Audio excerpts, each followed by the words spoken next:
Welcome to my channel finance with Nadeem. आज हम नया कॉन्सेप्ट लेके आए एक आपके लिए, जिसके अंदर आपको हम बताएंगे किस तरह से बिजनेस लोन के रिलेटेड आप जो डॉक्यूमेंटेशन है, किस तरह से आपको बिजनेस लोन मिल सकती है, कितनी मिल सकती है, कहाँ से जाके आप परचेस कर सकते हो और ये कहाँ अप्लाई किया जाता है, क्या क्या डॉक्यूमेंट लगेंगे इसके अंदर, क्या इंटरेस्ट रेट होता है, ये सब इन्फॉर्मेशन आज हम आपको इस वीडियो में देंगे। तो चलिए सबसे पहले शुरुआत करते हैं बिजनेस से। देखो, बिजनेस रिलेटेड जो भी बिजनेस है आपका, समझ मैन्युफैक्चरिंग यूनिट है, कंसल्टेंट है, ट्रेडिंग है, कुछ भी है, तो सबसे पहले बिजनेस लोन का जो फंडा होता है, बैंक का यही फंडा होता है कि सबसे पहले आपके पास डॉक्यूमेंट क्या है और बिजनेस जो आपका जो अभी रनिंग है उसके रिलेटेड आपके पास डॉक्यूमेंट क्या है और कितने साल से आप ये बिजनेस कर रहे हो। तो सबसे पहली बात कि अगर आपका बिजनेस पुराना है, समझ लो 1-2 साल, 3 साल, 5 साल, 8 साल, तो सबसे पहले आपको क्या करना है, बिजनेस लोन के रिलेटेड आपको कोई अमाउंट फिक्स होगी एक कि मुझे 5 लाख, 10 लाख, 15 लाख, 20 लाख इतने लोन चाहिए या फिर ये लोन। अच्छा, बिजनेस लोन में अलग अलग कैटेगरी हैं, जैसे आप समझते हो सीसी, ओडी, बराबर, कैपिटल, वो सब उसमें अलग अलग तरीके से सब पूरा उसको बाइफरकेशन किया हुआ है। उसका डिपार्टमेंट में भी अलग होता है और ज़्यादातर आप देख सकते हो इसके अंदर जो ज़्यादातर शीशी ओडी होती है ना, वो जो मैन्युफैक्चरर होते हैं या फिर जो बड़े बड़े डिस्ट्रीब्यूटर होते हैं या फिर बड़े बड़े ट्रेडर्स होते हैं, वो लोग जो शीशी ओडी लेते हैं। लेकिन छोटे मोटे व्यापारियों के लिए या फिर छोटे मोटे बिजनेसमैनों के लिए ये शीशी ओडी लेना इतना पॉसिबल नहीं होता। तो वो लोग क्या करते हैं, छोटी छोटी एप्लीकेशन है जिससे वो लोग लोन ले लेते हैं। 20,000, 25,000, लाख, 1.5 लाख, यहाँ तक की लोन में उनको क्या ईजीली वहाँ से मिल जाती है। और कई बार तो ऐसा भी होता है कि वो लोन लेने के बाद ईएमआई पे नहीं कर पाते और उनका सिबिल इम्पैक्ट करता है। तो सिबिल की वजह से फिर इन फ्यूचर इनको कोई बड़ी लोन लेनी हो या फिर कुछ दूसरी लोन के लिए अप्लाई करना हो तो वो भी नहीं होता है। तो मैं आपको सिंपल चीज़ आज बताऊंगा कि आपको डॉक्यूमेंट क्या लगेंगे और कहाँ जाना है, किस तरह से आपको ये लोन मिलेगी। सबसे पहले तो आपके पास अगर बिजनेस लोन लेनी है तो आपके पास ITR 4 होना ज़रूरी है। ITR 4 होगा, वो जो बिजनेस लोन होगा वो ITR 4 पे वो फिल करेगा। तो सबसे पहले अगर आपके पास ITR 4 हो, मिनिमम आपको 3 साल के लगेंगे। और रही बात दूसरी, KYC के लिए आपका आधार कार्ड, पैन कार्ड, फिर एड्रेस प्रूफ के लिए घर का लाइट बिल, इलेक्ट्रिसिटी बिल या फिर गैस बिल, कुछ भी होगा वो आप एड्रेस प्रूफ के लिए डाल सकते हो। उसके अंदर एड्रेस प्रूफ के अंदर कई बैंकों में आधार कार्ड भी वैलिड है। सो ये 3 डॉक्यूमेंट हो गए, Aadhaar card, PAN card, light bill और आपका फ़ोटो। ठीक है, ये 4 डॉक्यूमेंट हो गए जो KYC के लिए लगेंगे आपको। और रही बात दूसरी कि जब आप लोन के लिए अप्लाई करना मांगते हो तो आपको सबसे पहले आपका बिजनेस का प्रूफ चाहिएगा। अगर आपका टर्नओवर 40 लाख से ज़्यादा है, ठीक है, तो आपको GST चाहिएगा उसके अंदर। तो आपको उसके लिए GST सर्टिफिकेट लगेगा और साथ में आपको उसके GST रिटर्न लगेंगे, जो 6 महीने, 12 महीने जैसी बैंक की जो पॉलिसी होती है उस हिसाब से आपको उसके अंदर डॉक्यूमेंट सबमिट साथ में रखना है। सो अब ये तो हो गया। और ज़्यादातर आपको नॉर्मली चीज़ है, एक बैंक स्टेटमेंट लगेगा आपका 1 साल का।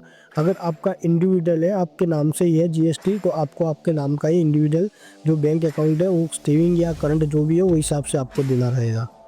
और दूसरी बात कि आप जब लोन के लिए अप्लाई करोगे तो आपके बिजनेस रिलेटेड आपको कोई भी बिजनेस प्रूफ चाहिएगा। बिजनेस प्रूफ में समझ लो कि अगर आपका फूड का बिजनेस है तो आपको फूड लाइसेंस चाहिएगा। और उसके साथ साथ जैसे गुमास्तादारा है, उद्यम है, हम आपको बताएंगे नेक्स्ट वीडियो में कैसे उद्यम, गुमास्तादारा और ये GST रिलेटेड जो भी क्वेरी है किस तरह से काम करते हैं, किस तरह से बनते हैं, कहाँ से बनाने के प्रूफ, तो हम वो भी आपको नेक्स्ट वीडियो में लेके बताएंगे। तो ये हो गए आपके डॉक्यूमेंट। ठीक है, सबसे पहले Aadhaar card, PAN card, light bill, photo. ठीक है, और उसके बाद आपका GST सर्टिफिकेट। उसके बाद चाहिएगा आपका GST रिटर्न। ठीक है, और आपका IT रिटर्न। IT रिटर्न चाहिएगा, मिनिमम 3 साल का IT रिटर्न आपको देना ज़रूरी है। उसके बाद आपका 1 साल का बैंक स्टेटमेंट लगेगा। ठीक है, उसके बाद अगर आप फूड का बिजनेस कर रहे हो तो आपके पास सबसे पहले फूड लाइसेंस होना ज़रूरी है। अगर फूड लाइसेंस नहीं भी है तो फिर गुमास्तादारा लाइसेंस चलेगा, उद्यम आधार चलेगा, ऐसा कोई भी चलेगा आपका लाइसेंस। ठीक है, इतने डॉक्यूमेंट हो गए। अब इतने डॉक्यूमेंट के अलावा आपका जो यहाँ पर जो शॉप है, अगर वो रेंट पर है या फिर आपका जो प्रोसेसिंग यूनिट है वो रेंट पर है तो उसका रेंट एग्रीमेंट चाहिएगा। और वो रेंट एग्रीमेंट आपका ऐसा नहीं कि अभी 1 दिन 2 दिन 3 दिन पुराना, वो आपका रेंट एग्रीमेंट कम से कम 3 महीना ओल्ड होना ज़रूरी है। अगर वो ओल्ड नहीं हुआ तो फिर आपका क्या होगा, जो बिजनेस है वो बैंक वेरीफाई करेगी ना, तो उसके अंदर बैंक को प्रॉब्लम आएगी कि अभी बिजनेस 3 महीने से स्टार्ट किया। या फिर आपका यूनिट अगर आगे कहीं और जगह पर है तो वहाँ का आपको दे रहा होगा कि हमने यहाँ पर शिफ्ट किया हुआ है। ठीक है, इतने डॉक्यूमेंट इसके अंदर लगेंगे। ठीक है, जो मैं आपको मेंशन भी कर दूंगा अंदर वीडियो में। तो इतने डॉक्यूमेंट लेके आपको जाना कहाँ है, सबसे पहले अप्लाई करना है आपको अपनी खुद की बैंक में। मैं यही प्रीफर करूँगा कि सबसे पहले आप अपना जहाँ अकाउंट है वहीं बैंक में जाए, वहाँ पर जाके इसकी इन्फॉर्मेशन लें। जैसे कि PMGP है, मुद्रा लोन है, इसके लिए आप अप्लाई कर सकते हो। जहाँ पर अगर आपको बिजनेस के रिलेटेड कोई मशीनरी परचेस करनी है या फिर कि आपको CCOD चाहिए, तो वो सब चीज़ें आपको आपकी जहाँ पर बैंक अकाउंट है वहाँ पर आप जाके सबसे पहले वहाँ पर अप्लाई किए। और ज़्यादातर मैं प्रेफर करूँगा, अगर आपके डॉक्यूमेंट सही है, कंप्लीट है, तो फिर आप नेशनलाइज बैंक में अप्लाई करें, क्योंकि नेशनलाइज बैंक का बेनिफिट, बहुत सारा बेनिफिट होता है उसके अंदर। हाँ, उसका काम थोड़ा स्लो होगा, आपको 2-4 दिन 5 दिन लेट काम होगा, लेकिन वहाँ पर आपको क्या है कि ज़्यादातर सब चीज़ें आपको परफेक्टली मिल रहेगी, जिससे वजह से आपको इन फ्यूचर कोई भी प्रॉब्लम नहीं आएगी। जैसे रेट ऑफ इंटरेस्ट के रिलेटेड है, कोई भी क्वेरी होती है आपकी बैंक रिलेटेड। और दूसरी कई सारी ऐसी प्राइवेट बैंक भी है कि जो इसके रिलेटेड आपको अच्छा, यानी बहुत बढ़िया एक्सपीरियंस मिल सकता है उसके अंदर। अब जैसे कि HDFC है, एक्सिस बैंक है, ICICI या कोटक महिंद्रा बैंक है, ये सब बैंक भी बिजनेस लोन के अंदर अभी बहुत ज़्यादा फोकस कर रही है। जिससे क्या है कि जो बिजनेस रिलेटेड जितने भी लोग लगे हुए हैं जो बिजनेस कर रहे हैं, तो उन लोगों का ज़्यादातर करंट अकाउंट, सेविंग अकाउंट सबसे ज़्यादा इन्हीं बैंकों में ही होता है।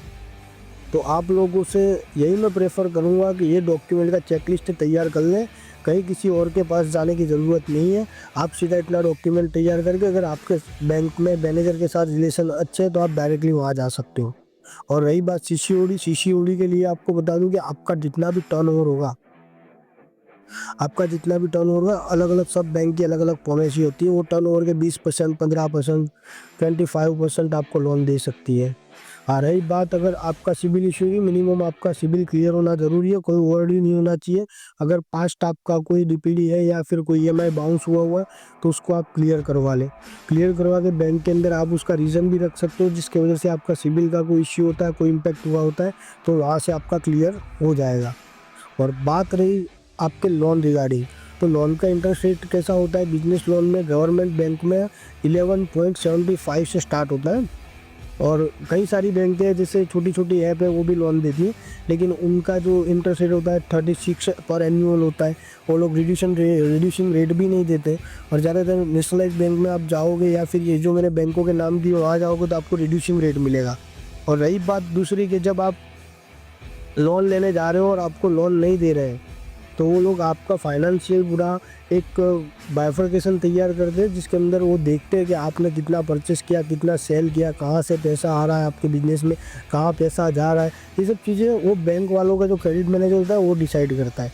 इसके बाद अगर उसको आपके ऊपर ज़रा सा भी थोड़ा सा भी डाउट जाता है तो फिर वो लोग क्या करेंगे कि आपको लोन तो देंगे, लेकिन वो सामने कोलेटरल की डिमांड करेंगे।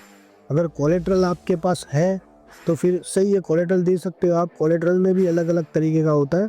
फिर कोलेटरल में अगर आपके पास जो खुद की प्रीमाइसिस है, खुद का हाउस है, खुद का मैन्युफैक्चरिंग यूनिट है, या फिर खुद का आपका शॉप है, जो भी है, लोन अमाउंट पर डिपेंड करता है। आपका ट्रांजैक्शन, आपका बैंक के साथ रिलेशन, वो सब बैंक डिसाइड करेगी।